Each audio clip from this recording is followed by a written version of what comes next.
Shattered Reflections. I never thought betrayal could feel like drowning while still gasping for air. But that's exactly how it hit me, slow, suffocating, and utterly relentless. It was the day I found out that Claire, the girl I trusted with everything, was living a lie behind my back. We had been together for 2 years. 2 years of laughter, promises whispered in the dark, and dreams painted on late-night drives. I believed she was different, real, honest, someone who saw me for who I truly was. But the truth wasn't waiting in some dramatic revelation. It crept in quietly, a text message glowing on my phone screen that didn't belong to me. Claire's message to another guy. I miss you. When will this all be over so we can be together? My hand shook as I stared at the words. The world spun, every breath heavier than the last. I couldn't move, couldn't think. The room felt like it was closing in, suffocating me with the weight of her deceit. Days turned into a nightmare. I confronted her, voice trembling between anger and heartbreak. Me. How long? How long have you been doing this behind my back? Claire, cold, almost amused. You're so naive. I told you I was unhappy, but you never listened. The words sliced deeper than any betrayal. Unhappy. That was her excuse. Not guilt, not remorse, just a casual dismissal of the love I thought we shared. My friends told me to move on, to erase her like a bad dream. But erasing her felt impossible. She had been my reflection, the person I shared my soul with, and now all I saw was shattered glass. I spent nights awake, haunted by memories that now felt like lies. The laughs, the promises, the future we had planned, all illusions crafted to hide her true self. Yet, in the darkest moments, something inside me refused to break completely. I clung to the hope that one day, I'd find peace not because of her, but despite her. This is my story, not just of betrayal, but of the long, painful path to reclaiming myself. Part 2. The days after the confrontation blurred into a gray haze. I went through the motions, work, friends, family, but inside, everything was hollow. Every time my phone buzzed, my heart jumped with dread, fearing it was another message from Claire, or worse, a reminder of the betrayal. I couldn't sleep. At night, memories played like a cruel film in my mind. Her smile, her touch, the way she used to look at me like I was the only person in the world. And then, the harsh truth. Those moments were just lies. Me, thinking, how did I not see it? How could someone I loved so deeply be so false? One evening, I sat alone in my apartment, the silence pressing down on me. I opened a bottle of whiskey to burn a temporary numbness against the ache inside. My phone lit up again. It was her. Claire text. Can we talk? Please. I want to explain. I stared at the message, heart pounding with a mix of anger, confusion, and a desperate flicker of hope. Maybe she regretted it. Maybe there was a reason. But then the voice in my head screamed, don't fall for it again. I didn't reply. The next day, I met with my best friend, Jake. He looked at me with tired eyes, already knowing what I was going through. Jake, you deserve better than someone who throws your trust away. Don't let her keep pulling you back. His words hit hard, but they were the truth I needed. I realized that healing wouldn't come from clinging to the past, but by finally letting go. I decided to delete her from my life, her number, photos, every reminder. It was painful, like ripping out a piece of myself, but necessary. Still, the emptiness lingered. I was broken, but I knew I had to rebuild. Not just for anyone else, but for me. Me, whispering. This isn't the end. It's the beginning of my story without her lies. Part 3. The first weeks after cutting Claire out were a strange mix of relief and emptiness. The immediate pain of betrayal was raw, but slowly, a cold numbness settled over me. I was running on autopilot, going to work, eating, sleeping, but inside, the wound was still there, a constant dull ache. I began to notice things I had ignored before, how isolated I'd become, how much of my identity was tied to her. Who was I without Claire? For so long, I had defined my happiness by her presence, and now, without her, I felt lost. One night, alone in my apartment, I pulled out my guitar. It had been months since I played, but I needed an outlet, something to drown out the chaos in my mind. The first chords were shaky, fingers stiff and unfamiliar with the strings. But as I played, words came pouring out, raw and unfiltered. Me singing softly. You wore a mask so well, I couldn't see the cracks beneath the shell. Music became my therapy.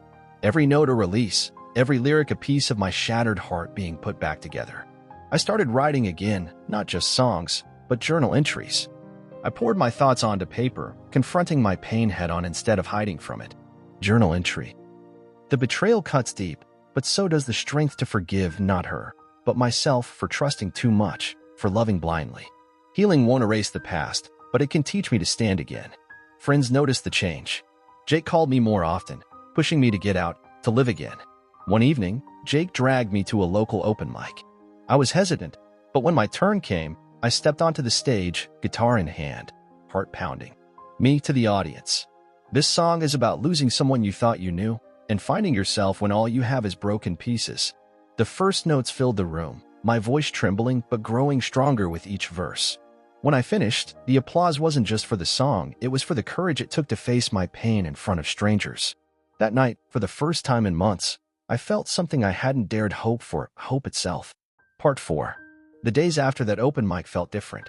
For the first time, I realized that my pain didn't have to define me. It could be a part of my story, sure, but not the whole story. Music gave me a voice when words alone failed. It was a lifeline thrown in the storm.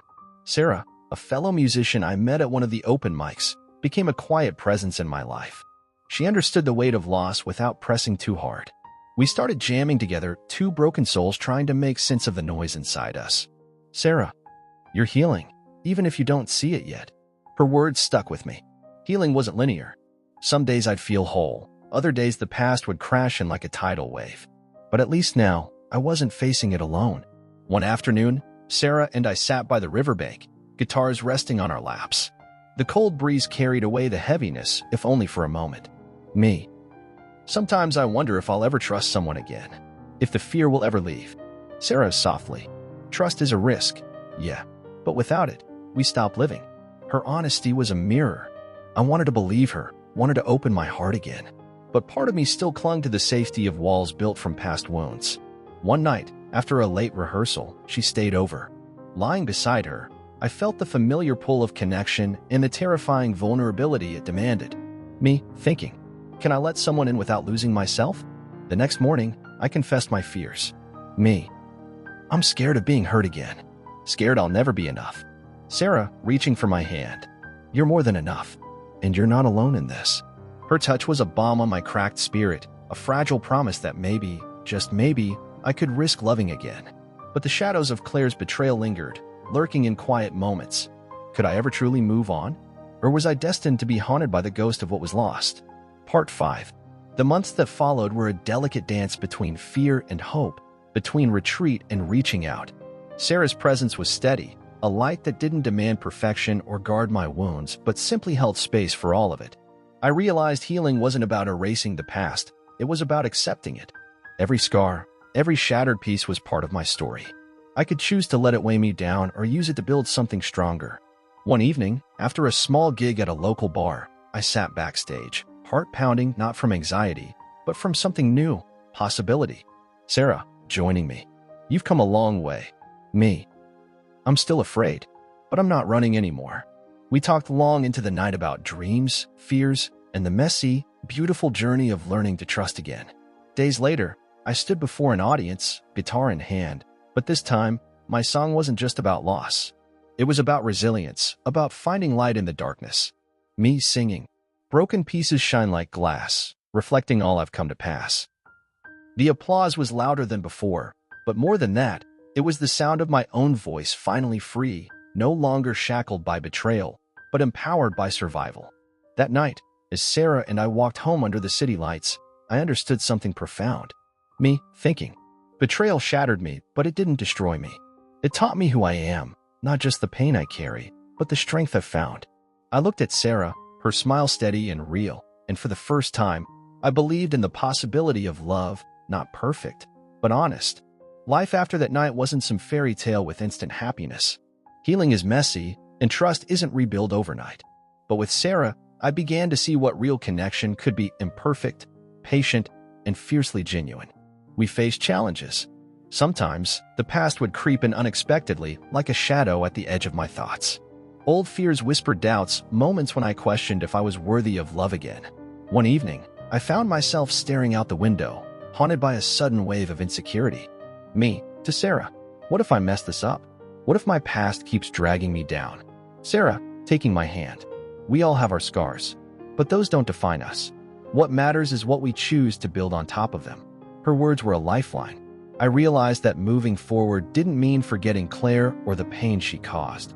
It meant choosing to not let that pain control my future.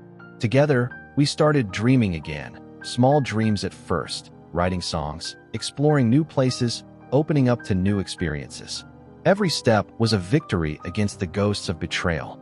Music became not only my therapy, but our language, a way to communicate when words failed, a bond forged through shared stories and melodies. There were days when the weight felt unbearable, but I learned to reach out, to Sarah, to friends, to myself. Vulnerability became strength, not weakness. Looking back, I know that betrayal shattered my trust, but it also forced me to confront my own worth. I emerged stronger, wiser, and more whole than I ever imagined. And as the sun rises each day, so does my hope that even after the darkest nights, new dawns await. Even as I tried to move forward, certain memories haunted me with a vividness I couldn't shake. The moments when Claire's lies felt like a physical weight on my chest. I caught myself replaying every conversation, every smile, trying to piece together where it all went wrong. The doubt gnawed at me. Was I really blind? Or had she been that good at hiding the truth? One night, restless, I scrolled through old photos on my phone. Each image was a cruel reminder of what had been. Our trips, lazy Sundays, stolen kisses under city lights. How could someone so close, someone I loved so deeply, betray me with such ease? Me thinking, did she ever love me at all? Or was I just a convenient story she told herself? I remembered the way she used to say my name like it meant the world to her, how she'd laugh at my stupid jokes, how we planned a future together. Now those words felt hollow, echoes of a past I wasn't sure I wanted to keep. But amid the storm of pain, something inside me refused to break. The anger, the hurt, they were real, but they also fueled my will to rebuild. I wasn't going to be the guy who broke because of a broken girl. I started pushing myself harder, returning to my passions, reaching out to people I'd pushed away, and most importantly, forgiving myself for trusting too much. The scars would stay, but I could wear them like armor. Jake, during one of our talks, you're not just surviving this, man. You're growing. And one day, you'll look back and see how far you came. His words gave me strength when I needed it most. Months later, standing on a small stage with Sarah by my side, I played a song I wrote from the ashes of betrayal, a song about pain, loss, and the fragile hope of new beginnings. Me singing. From shattered glass, I build my throne. From broken hearts, I stand alone, but stronger now than I've ever known.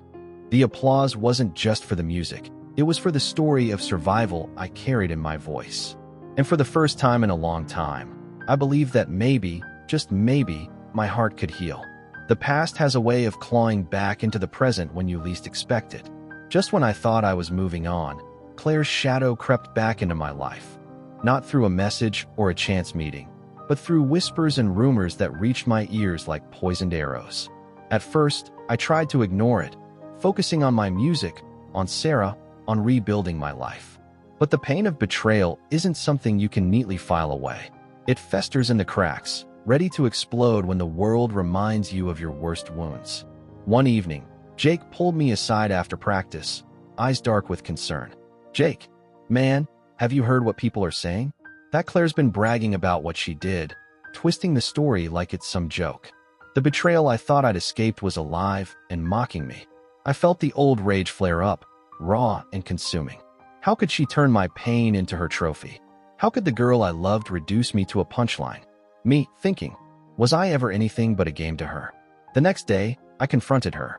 I found her at a coffee shop downtown, laughing with people I didn't know, carefree and untouchable. Me, why, Claire?